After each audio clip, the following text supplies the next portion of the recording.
बड़े बड़े पॉडकास्ट देखने का टाइम नहीं है, कोई बात नहीं, ये चैनल को सब्सक्राइब कर लो। पॉडकास्ट की जो सबसे बेस्ट बातें होगी मेरे पॉडकास्ट की, वो इस चैनल पे मैं डालता रहूंगा शॉर्ट क्लिप्स में, ताकि आप शॉर्ट टाइम पे बहुत सारी नॉलेज गेन कर सको। Now let's start. आपका जो फर्स्ट इनकम थी वो कितनी थी, और सबसे हाईएस्ट इनकम आई है वो कितनी, अगर बता जब सकते हो? मैं सबसे पहले तो 2002 में मैंने नौकरी शुरू की थी, तब 1200 रुपये महीने की थी। हाँ, जब 2010 में नौकरी छोड़ी तब 30-35 हज़ार रुपये की नौकरी सैलरी थी। फिर 2010 में जब ट्रेनिंग शुरू की तो अगेन ज़ीरो हो गई। एंड सबसे हाईएस्ट इनकम किसी महीने में मैंने कमाया है तो 2.5 करोड़ रुपए एक महीने में कमाया है। बाकी बीच का तो चलता रहता है, कभी 1 करोड़, कभी 1.5 करोड़, कभी 2 करोड़। कोविड के पहले फरवरी 2020 से पहले मेरी income on an average 10 lakh रुपए महीने के आसपास थी। मैं कहूँगा ये टर्नओवर है, इट्स नॉट अ प्रॉफिट, है ना। प्रॉफिट 10 लाख रुपए होता था तो 1 लाख भी नहीं होता था। आज की डेट में मान लो 2 करोड़ हो रहा है तो उसमें से करीब 20% 30% प्रॉफिट होता है मेरा। आई कीप माई प्रॉफिट लो, क्योंकि मैं फ्री चैरिटी और ये बहुत कुछ करता रहता हूँ। तो 10 लाख रुपए पर मंथ था फरवरी 2020। एंड कोविड वाले फर्स्ट मंथ में ही it reach to 1 crore 20 lakh rupees. And it was, मतलब एक यूरेका मोमेंट होता है ना, कि इतने सालों से सपना देख रहे थे। बट वो टाइम पे क्या हुआ था? मतलब कोविड की वजह से हुआ था कि यू डिड समथिंग, मतलब कुछ प्रैक्टिकल स्टेप्स लिए थे मैं जिस आपको तरह बताता बंच? हूँ क्या हुआ उस समय। कई लोग कहेंगे कि कोविड के कारण बीएसआर का बढ़ा, लेकिन कोविड तो मेरे साथ के कई ट्रेनर्स के लाइफ में आया। राइट। मेरी सबसे अच्छी स्किल जो है, मैं बहुत अच्छा रिस्क टेकर हूँ। अच्छा। तो कुछ भगवान ने साथ दिया और कुछ मेरा लक रहा मान लो, और कुछ मैंने मेहनत की। तो हुआ यूँ था कि 2018 में मैंने सीखना शुरू किया, ऑनलाइन भी कुछ होता है।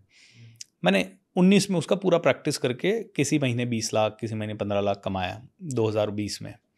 लेकिन वो मेरे को ना अच्छा लगता था फिजिकल इंटरेक्शन, तो मैं उसी में अपने खोया था। कॉर्पोरेट ट्रेनिंग, अपने ऑडिटोरियम बुक करके, अभी भी मेरे बहुत सारे सेमिनार होते रहते हैं, तो मैं वही कर रहा था।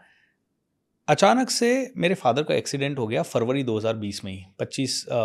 13 फरवरी 2020 को मुझे एक मौका मिला था कि मैं न्यूयॉर्क जाऊं और यूनाइटेड नेशंस के ऑफिस से पूरे वर्ल्ड में बात करूं। मैं इधर न्यूयॉर्क में उतरा और इधर मुझे न्यूज़ आई मेरे फादर का एक्सीडेंट हो गया। मैं बड़ा हताश हुआ, लेकिन फिर भी मैंने कहा मेरे फादर क्या चाहते हैं, मैं न्यूयॉर्क घूमूं। मैं न्यूयॉर्क घूमा। अगले दिन 14 फरवरी को मेरा यूनाइटेड नेशंस में इंटरव्यू हुआ। उसके बाद 3-4 दिन मैं न्यूयॉर्क में रहा। वापस आते ही फादर से मिलने गया, देखा क्रिटिकल है हालत, मतलब क्रिटिकल मीन्स अब 6-8 महीने उनको बेड रिडन रहना पड़ेगा। मैंने पुणे आया, गाड़ी में अपना कंप्यूटर, 2 टीम मेंबर्स को लिया, सामान डाला, राजस्थान चला गया। 25 फरवरी को मैं राजस्थान पहुंचा। मैंने कहा अब करूं क्या, ऑनलाइन ही अब थोड़ा बहुत जो सीखा था वही कर सकते हैं, और कुछ नहीं कर सकते। हमने ऑनलाइन काम करना शुरू किया वहाँ से। एंड 1 महीना हमने ऑनलाइन काम किया और 22 मार्च को बराबर लॉकडाउन लगा। जब हम 1 महीना ऑनलाइन काम कर रहे थे तो हमारे वेबिनार में कभी आ रहे थे 100 लोग, कभी 150 लोग, और उनको हम बेचते थे तो 5,000 3,000 का प्रोडक्ट बेचते थे। कभी 5 खरीदते थे, कभी 10 खरीदते थे। 22 मार्च को मैंने नोटिस किया, अचानक से मेरे वेबिनार में 400 लोग आ गए।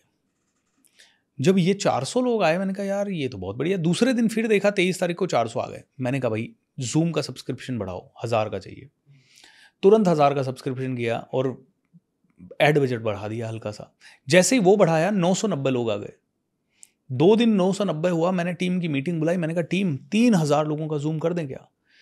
टीम ने कहा सर 3000 का जूम बढ़ाने के लिए ज़ैपियर बढ़ाना पड़ेगा, उसके बाद लैंडिंग पेज भी ये करना पड़ेगा, ये होगा सारा खर्चा सर कम से कम 3 लाख रुपए महीना, 4 लाख रुपए महीना बढ़ जाएगा। मैंने बहुत सोचा, 1 घंटा सोचा, 1.5 घंटा सोचा। टीम ने, सबने कहा सर नहीं अभी रुको सर, 8-10 दिन रुको। 2 घंटे बाद मैंने सीधा जूम को 3000 पे अपग्रेड करके टीम को मैसेज भेज दिया। मैंने कहा आई हैव अपग्रेडेड। एंड वो अपग्रेड करते ही हमने ऐड बजट को शूट किया। ऐड बजट शूट करते 3000 लोग वेबिनार में आने लग गए। एंड 10 दिन हमारे 3000 लोग कंटिन्यू आए ऑलमोस्ट वेबिनार में। हमने कहा जूम को 5000 पे अपग्रेड कर दो। तो आई थिंक ये कॉल्स थे ना, ये इतनी स्पीड से मैंने लिए कि एकदम से ऐड बजट बढ़ाना, मतलब 400 लोग 100 लोग आ रहे थे तो मेरा ऐड बजट क्या होगा आप सोचिए। मुश्किल से 3-4-5 हज़ार, 10,000, 15,000, उसको एकदम से मैं 3 लाख पे ले गया। उसके बाद उसको एकदम से 10-12 लाख पे ले गया। I think that was the shift. तो मैंने उस महीने में 20 लाख रुपए ऐड पे एंड 10 लाख रुपए ये जूम वूम बाकी की चीज़ों पे एक साथ मैंने डिसीजन लिया। तो ये मंथली खर्चे थे, ईयरली ये खर्चे? 1 महीने में। आज भी मैजिक ऑफ थिंकिंग रिच अभी अगले महीने से शुरू हो रहा है, 3 जुलाई से लेके 30 जुलाई तक। करीब 1.25 करोड़ रुपए का हमारा बजट है उसके लिए, जिसमें से 60 लाख फेसबुक मार्केटिंग का, 10 लाख रुपए व्हाट्सएप ऑटोमेशन और बाकी की चीज़ों का, टीम का जो हमने स्टूडियो रेंट पे लिया है, साधना टीवी के साथ हम कोलैबोरेशन में कर रहे हैं, तो वो अराउंड 15 लाख रुपए का स्टूडियो, फिर टीम का रहना खाना सब मिला के प्लस टीम की सैलरी। So we have a team of around 25 people, तो वो सभी को मिला के अराउंड 1.25 करोड़ रुपए का। ये एक्चुअली ये बोला जाता है ना, लोग अमीर बनना है तो रिस्क लो रिस्क लो रिस्क लो, उसका डेफिनेशन आपने बताया एग्जैक्टली कैसा रिस्क लेना क्या होता है, इंपॉर्टेंट है। यही एक्चुअली ये एंटरप्रेन्योर्स की जर्नी, हम सबकी जर्नी में कहीं ना कहीं ऐसी होती है, चलते रहती है, लेकिन फिर कुछ टाइम आता है, लक आता है, ऊपर वाला कुछ मौके देता है, अपॉर्चुनिटीज़ देता है, जहाँ पे एक डिसीजन लेना पड़ता है, और वो डिसीजन में जब रिस्क हम लोग ले लेते हैं तो कई बार बहुत अच्छे रिवॉर्ड्स मिलते हैं। बट ये भी है कई बार बुरा भी हो सकता है, बट वही तो रिस्क होता है, वही बोलते हैं ना, आपको अगर बड़ा बनना है तो बड़े रिस्क लो, और इसी को बोलते हैं बड़ा रिस्क। कई बार बुरा भी हुआ, बहुत बुरा हुआ इनफैक्ट। जैसे कोई एक चीज़, एक इंसिडेंट, हमने एक इवेंट की सीरीज़ की थी, जीत का जुनून, एंड उसमें मार्केट में करीब 12-13 लोगों ने पैसे लगाए थे उस इवेंट में, और हमने मार्केट से करीब 1.25 करोड़ का फंड रेज़ किया था। एंड हमारा उन सभी को कमिटमेंट था कि लॉस होगा तो हमारा होगा, प्रॉफिट होगा तो आपका होगा, और प्रॉफिट होगा तो आप 30% के पार्टनर, हम 70% के पार्टनर। हुआ यूँ कि वो 1 करोड़ रुपया खर्च हो गया पूरा।